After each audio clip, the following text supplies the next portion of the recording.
Welcome back. I realise it's been a fair while between videos. It's at least over a year, I guess, which is in YouTube land is a long time. There's been a pretty good reason for the absence, to be fair. Well, I think so. If you've been following along, the last video I put out was getting this Starlet back together. Yeah, I went hard, did a lot of work on cars, and as you see, I sort of got this to the state it's in, and everything just sort of came to a head, and I realised that I really needed to put some car stuff on hold and get a bunch of things, other things in my life done. We live in an old house that needed a lot of work, and I'm pretty stubborn and like to do things myself, so I've been dedicating a lot of time to fixing up our house, and as you can see, doing a bit of work in the shed, giving the shed a bit of an overhaul and the order of it and decorating it and whatnot. So yeah, so I've been real busy, and something had to give, and that was cars for me. So which has been good though. It's been good. Been happy to get a bunch of stuff out of the way, and so yeah, I'm sort of at the end of all the things that I really told myself I needed to get done. So it's time to sort of get back into some hobby stuff, get back into some cars and film them. I've actually quite missed doing these videos, to be honest. A lot of people have been messaging me asking when I'm going to do another one, and yeah, I've been really looking forward to it.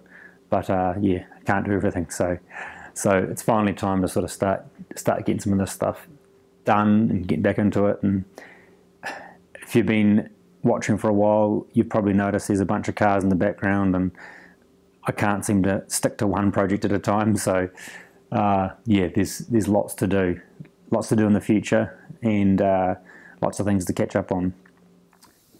A year off from doing this has been a long time, and it's given me a good chunk of time to just think about why I'm doing this and what I want to get out of it and what I sort of want to give from it, really.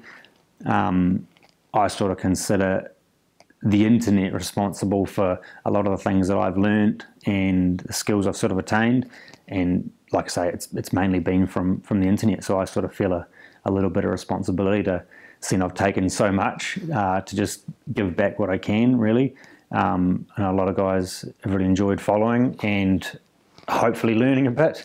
I don't claim to be doing anything top notch, but I'm doing what I enjoy and doing it how I think's right. So if people are taking something from that, then I'm stoked. So going forward, I sort of need to make a bit of a plan of what to do. Obviously, this isn't finished. It's not too far off, really. Does need a bunch of work still. The 626 is just out of shot here. Needs a lot. Both cars I really want to get done. A few other cars which are outside. There's work to do everywhere, so I do need to come up with a bit of a plan. But yeah, going forward, for the first bit, I just need to concentrate on getting some of these projects to a drivable state. As much as I love working on cars, I really like driving them too. So rather than working on half a dozen cars, it'd be nice to work on maybe one or two, but I'd be able to drive a couple. So for a while, the videos will be around the cars that I've been filming and just trying to get them done. I have some big plans of projects that I want to do in the future, which could be a long way off, could be quicker than I think. We've purchased a new car, well, not a new car, but a new car to us that needs a bunch of work that I really want to do.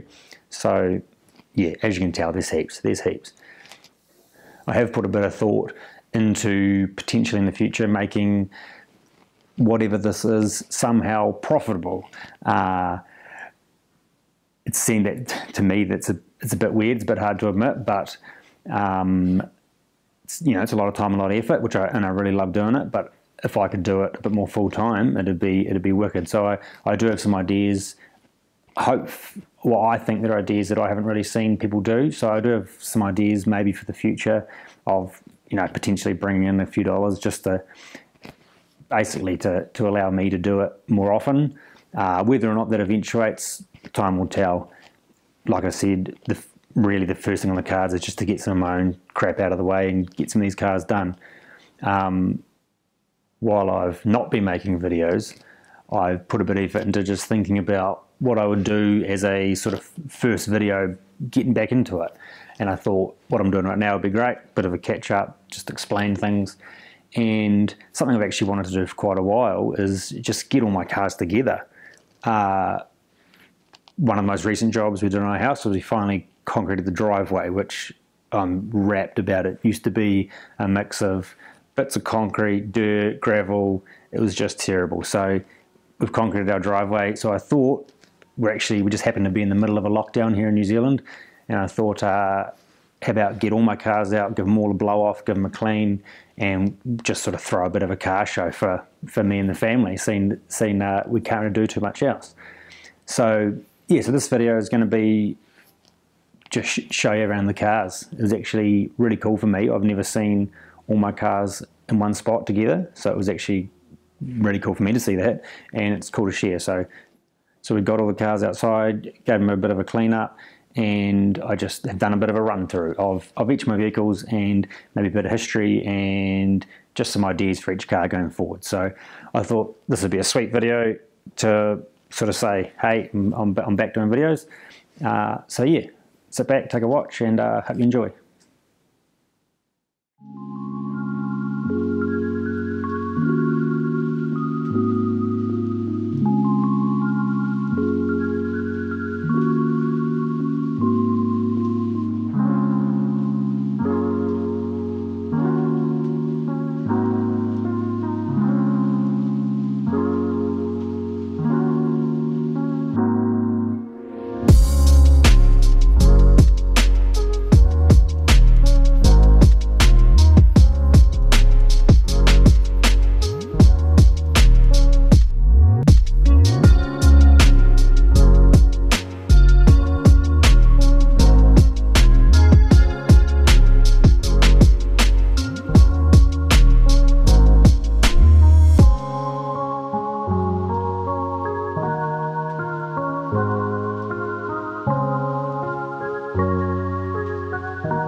Welcome to my little driveway show and shine.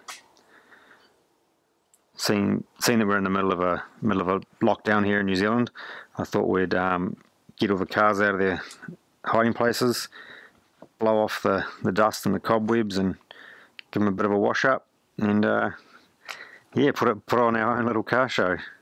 I've just rearranged them all so I could sort of give everyone a good run through of the projects, what's going on, bit of history on each vehicle.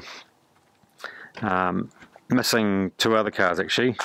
Got a couple other, well, one being a Mazda 1200 Ute, which a friend passed on to me a few years ago, which is tucked away somewhere else, and my Toyota Corolla drift car that a lot of people might know of mine. That's actually out the back in a pretty sad looking state, so that hasn't been dragged out.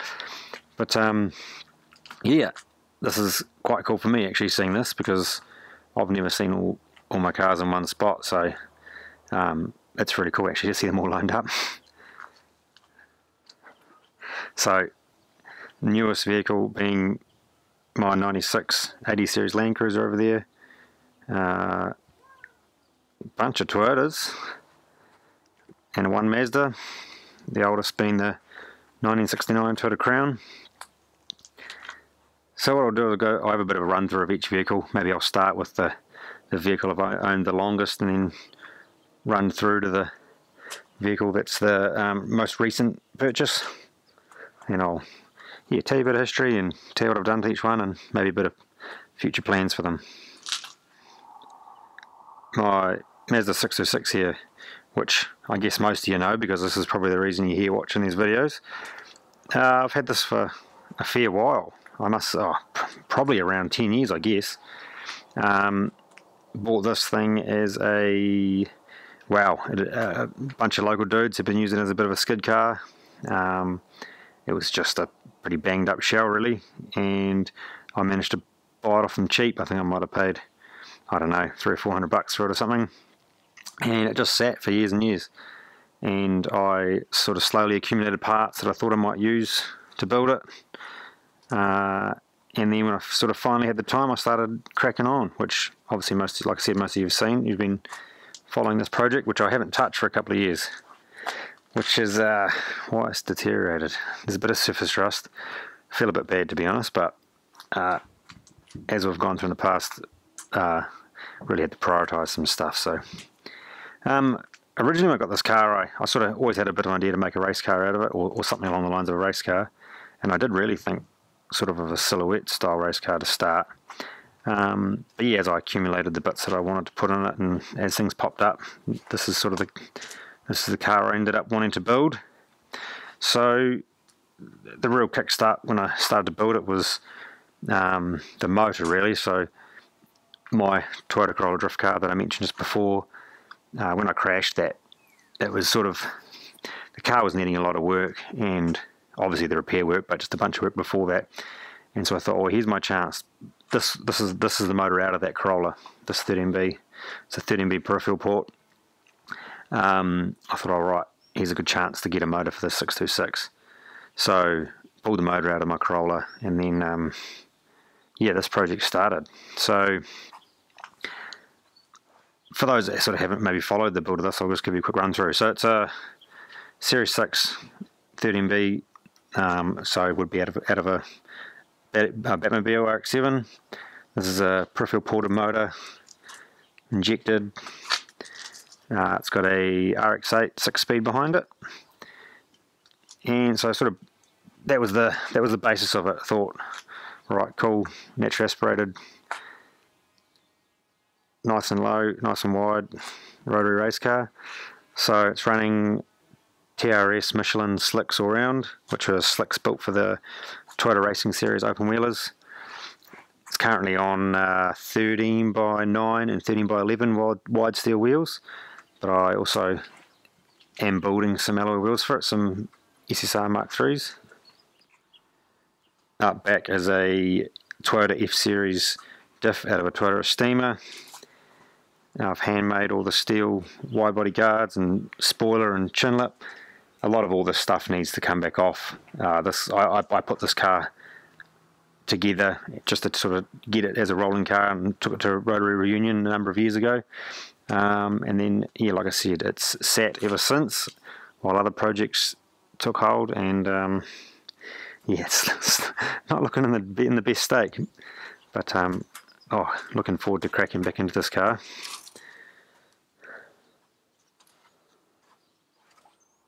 Future plans for this thing, obviously finish it and get it going. Like I say, it's just a complete rolling car at the moment. There's nothing finished about it, nothing done about it. It doesn't go, doesn't drive. Yeah, like I say, I feel a bit bad for not having touched this thing for a couple of years, and I'm really looking forward to cracking back into it. But I just need to come up with a bit of a game plan. As you see, there's a few cars to work on and do. So I do want to do this thing properly too. There's a few things I want to redo now that it's a couple of years have passed since I touched it, and sort of reevaluate how I did a couple of things. So I can't say when time's going to come to do it, but it is going to happen. But the car will eventually be completely stripped, completely painted, same sort of job I did to my Starlet, if you followed that. So it'll get the whole hog treatment. Work left to do. Major fab was mostly done. I think I still have coilovers to fit in the back, an exhaust to build, that actually might be about it for major fab. There's lots of little stuff, obviously, all the little stuff, you know, piping, hoses, fuel system, all that sort of stuff, brake lines, everything, all the steel work, the body kit, you'd say, the flares, the chin spoiler, and the spoiler at the back.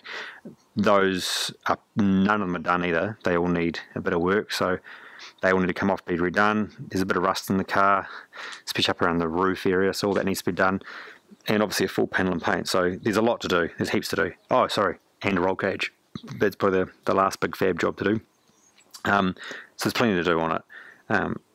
But I really want to see this car done at some point. Yeah, it needs to be done. It's sad seeing it sitting in the shed as it is. So when it happens, it's going to be awesome. Can't wait to thrash it around the racetrack and take people for rides. That'd be great. So my Toyota Surf. This would be the second longest running car that I've owned. It's an 89 Toyota Surf, or 4Runner, depending on which country you're in. This was my daily for a long time.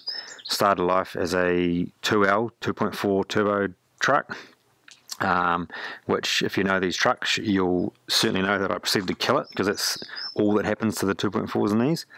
So I killed one motor, repowered it with a non-turbo 2L motor, and plus T'd it, and that drove that for a while, and it went great. And then proceeded to kill that as well.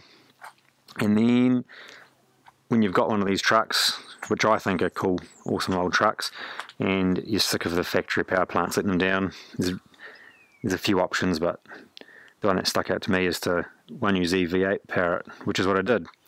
I'll pop the bonnet in a bit and show you, but when the last motor died in this thing, it was actually the only vehicle, well, not the only vehicle we had, the only vehicle that was the road legal at the time. So I really had to pull finger, and when I did the swap in this, I managed to get it running in a month, spending every night after work, all night till 12, 1 in the morning, and all weekend to get it done. So it was a bit of a mission to repower this thing in a short space of time, but it turned out to be a great truck. It's trying to think about what I've done to it in the time I've owned it. So it's had a 2-inch body lift, 2-inch suspension lift, these 15x8 steel wheels, and 33-inch mud tyres, and obviously the swap. So I'll pop the bonnet, and we'll have a look in there.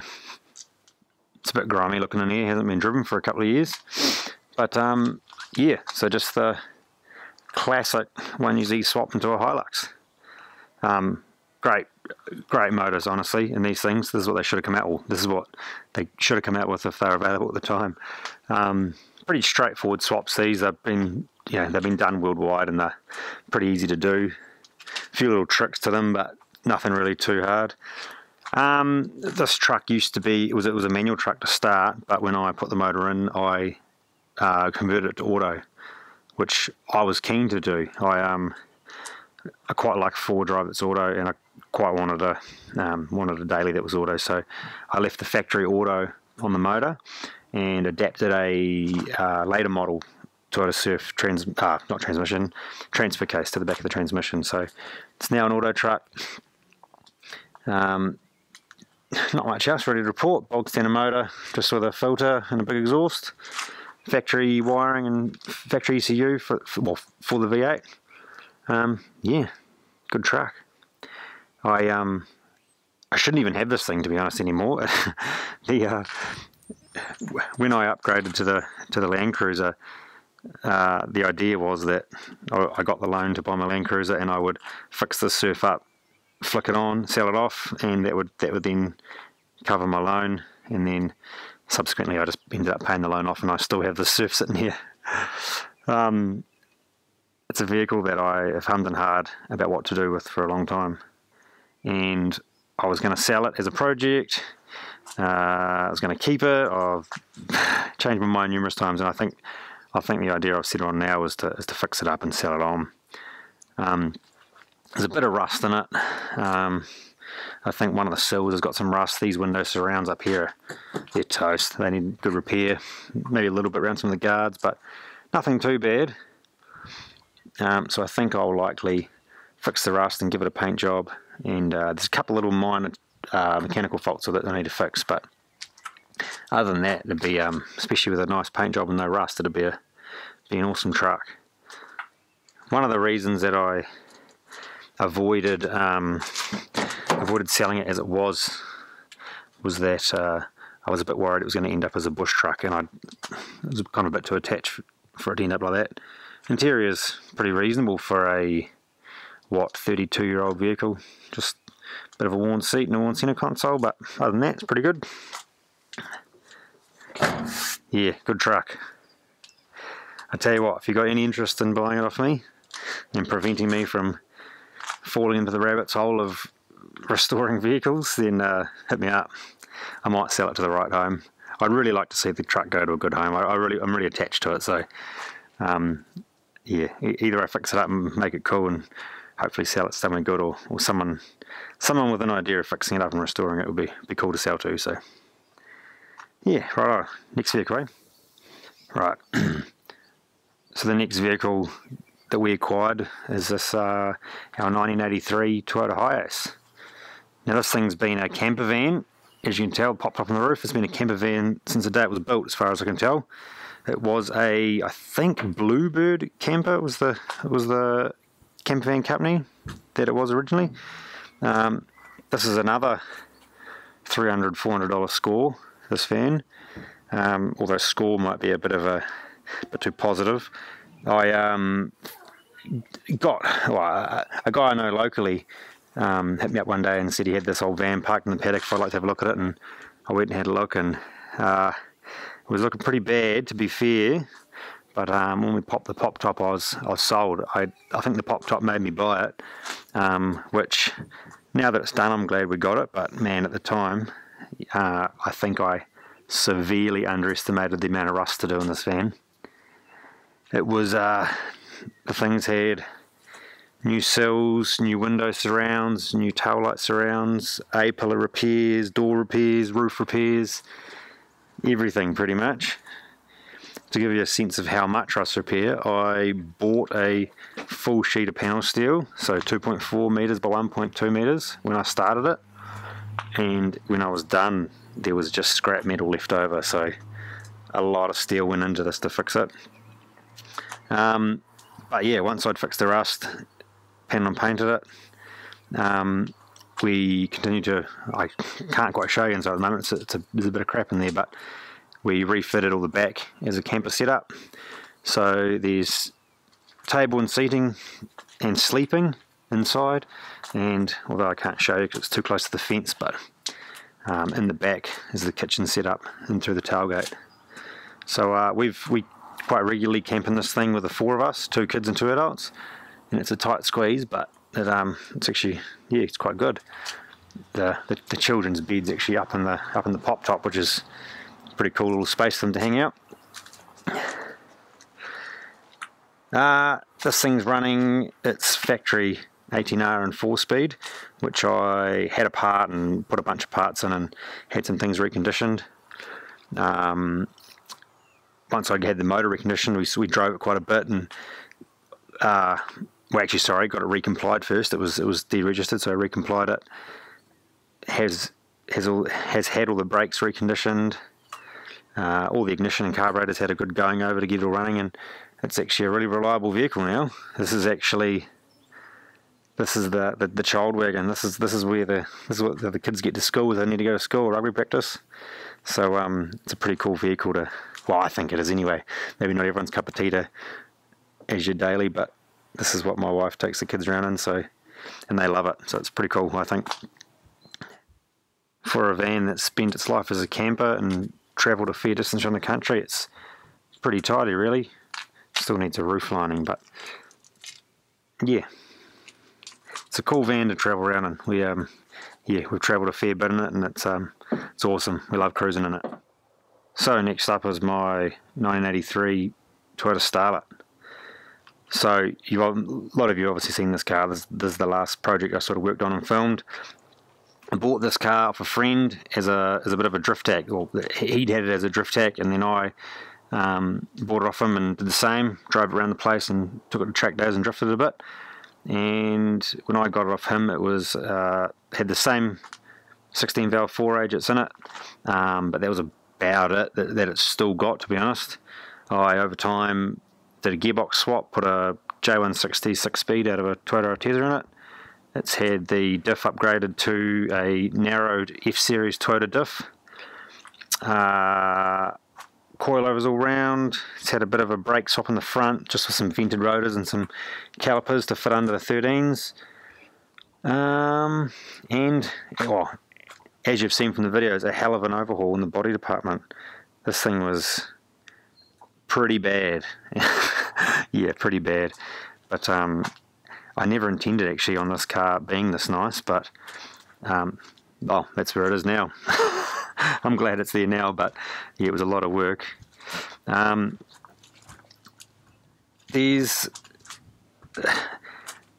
not a whole lot to do. Well, there is and there isn't. Car drives and runs. All drivelines pretty much done. There's a few little jobs to tick off the list, but nothing too major. Interior is a wreck. Well, the interior is missing really because the interior it had was a wreck. A few parts and stuff sitting inside it, but all it really got is the dash, and that's it really.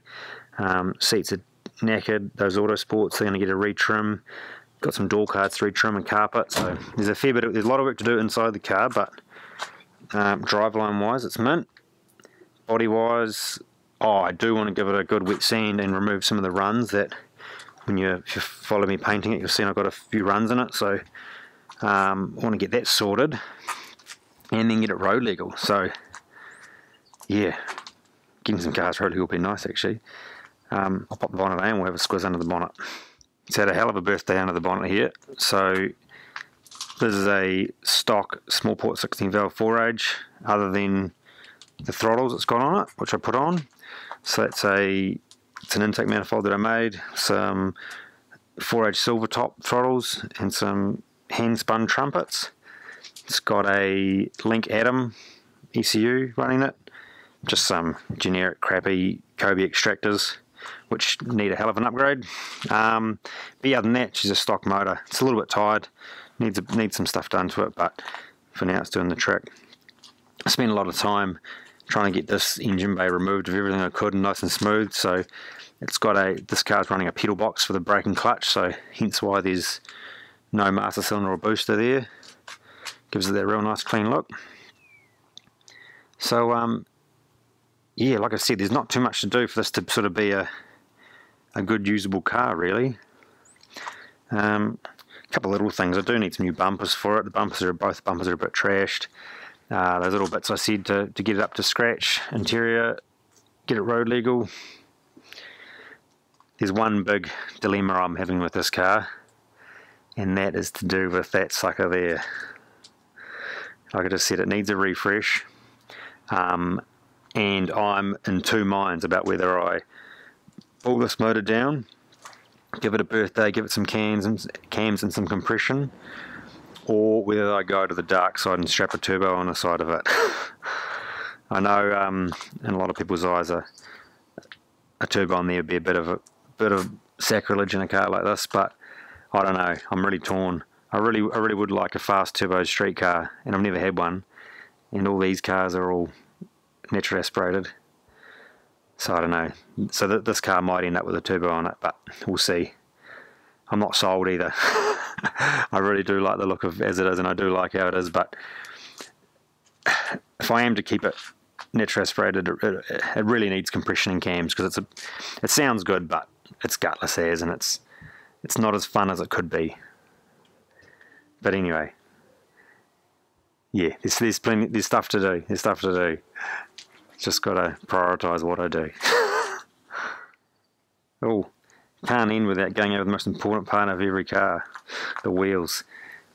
So this car's running Advan A3Cs all round. They are 13 by 8.25 inch wide with 175/60 13 tyres.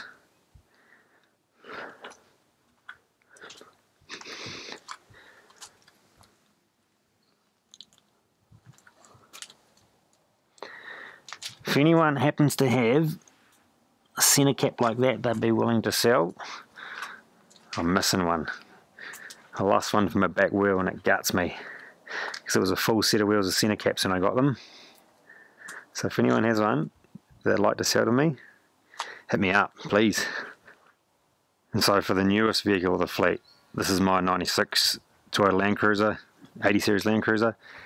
This is my daily truck, my work truck. It was the upgrade, like I said, from a Surf. I love these trucks, these 80 series. I always wanted one, and when the time came to need 4 doors with a family, this was the truck I wanted. So I have same sort of thing as the Surf actually. It's had a 2-inch body lift, 2-inch suspension lift with some new shocks. These I don't know what brand these wheels are, just some Chinese wheel with some fake V-locks. That's sort of all I could get at the time. They're just factory sizing, 16x8 with some 315 75 16s, which are an equivalent of a 35-inch tyre. Made this roof rack light bar awning combo for the roof, and built a front mount kit for it. So I'll pop the bonnet in a bit and we'll show you the front mount kit. Got a few plans for this truck. I'm going to make a front bar for it. This bumper's had a few prangs on it, so I might make a nice front bar for it. Maybe a rear one with an integrated bike rack, and maybe somewhere down the line a bit of a respray. It's got the classic 90s Toyota, you know, clear coat peel, which somehow every Toyota of this era has. But nah, great truck this, love them. This model of Landcruiser is running the 24 valve 1HD, so this is a 4.2 litre turbo diesel. Best motor of the bunch as far as I'm concerned in these old Landcruisers. So it's a stock motor just with the intercooler kit that I've made. So the front mount intercooler is just tucked behind the grille there. Cut a few holes in the body just because I really wanted to run quite short piping for this. It's obviously missing the aircon pump there. What I did when I built this kit, and I don't know if this is a good idea or bad, but I used bits that I had and went with it. So this thing runs alloy pipe for the hot side and stainless for the cold. So my thinking was that aluminium pipe's good for dissipating heat, so hot air from the turbo comes in through the alloy pipe, gets chilled to the intercooler, and then once it's cold, stick it into stainless piping, which is great for retaining the cold, and then feed it into the intake. Now, no idea whether it does any difference, but those are the bits I had lying around, and it was an idea I wanted to do, so that's what happened. Now, plans in here. It really needs a better turbo. I'm really keen to stick a better turbo on it. Better airbox, so airbox, turbo, and a big exhaust for it. Big stainless exhaust, and then I can crank the fuel up on it and get this thing humming. It's a leather interior, this one, and it's a 7-seater. It's got two seats in the back and dual aircon. Last but sure as hell not least, this is our 1969 Toyota Crown station wagon. This car we actually recently purchased off a good friend of ours. It's a car that I've been in love with for a long time. I went for a ride with my mate maybe 5 years ago in this car, and I sort of slyly said to him if he ever wanted to sell it, make sure I was the person he rang, thinking that the phone call would never happen and never sell it because he was never intending on selling it. But he's more of a car hoarder than me, and he's probably got double what I've got. So he one day gave me the call and said, look, I need to sell this car, so if you're interested, let me know. And as you can see, we really didn't need another car, but when it's a car you've wanted for a long, we've admired and loved for a long time, it's hard to say no. The idea behind this car of getting it, we had to justify buying it to buy it, and our way of justification was that this will become the family wagon, this car, so it needs a bit of work and it needs to be road legal, and once I've done everything on plan for it, it's going to take over duties of the van and this will be the soccer mum mobile, which I think the van's cool to run the kids around in, so I can't wait for this to be the vehicle. I'm yet to touch this car since we've had it, so as it sits is as Calvin owned it. It's had a bunch of things done. So in his ownership, the roof was stuffed, had a bunch of rust, so he had the roof removed, all the rust fixed, and then Calvin gave it a hell of a paint job, some lace overlay. I don't know if you'll see it so much in the light, but hopefully, but silver metal flake roof. So it's an awesome addition to the car. It makes the car, I think, well, it's a hell of an addition anyway to it. You'd be, you wouldn't be blamed if you thought it was an American car. It's definitely been styled that way.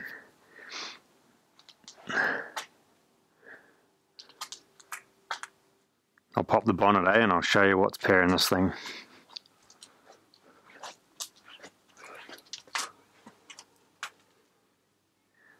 So this thing's been repowered by a 1JZ. It's a naturally aspirated 1J with an auto and column change behind it. Now this is, I'm not sure when this swap was done, quite a while ago. It's got a bunch of pretty dodgy work, to be honest. The wiring's pretty shoddy. It's a bunch of random things done a bit wrong, or done wrong for me, so it does need a bit of work. Now, because like I said, this is going to be the family wagon. I need to do a bunch of stuff to it, styling wise and appearance. I love it the way it is.